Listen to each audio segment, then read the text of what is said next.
மயிலாடுதுறை புதிய மாவட்டமாக உருவாக்கப்பட்டு 4 ஆண்டுகள் கடந்துவிட்ட நிலையில் மாவட்ட மைய நூலகம் அமைக்க வேண்டும் என்று அரசுக்கு பொதுமக்கள் கோரிக்கை விடுத்திருந்தனர். இதையடுத்து மயிலாடுதுறையில் மாவட்ட மைய நூலகம் ஏற்படுத்த கடந்த ஆண்டே அறிவிப்பு வெளியான நிலையில் நூலகம் அமைப்பதற்கான இடத்தை தேர்வு செய்வதில் தாமதம் ஏற்பட்டது.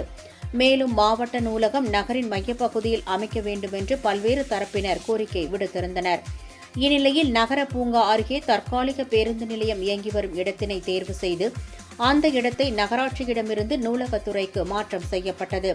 இதைத் தொடர்ந்து 4,38,88,000 ரூபாய் மதிப்பீட்டில் கட்டப்பட உள்ள நூலக கட்டிடத்திற்கு முதலமைச்சர் மு.க.ஸ்டாலின் காணொலி வாயிலாக இன்று அடிக்கல் நாட்டினார்.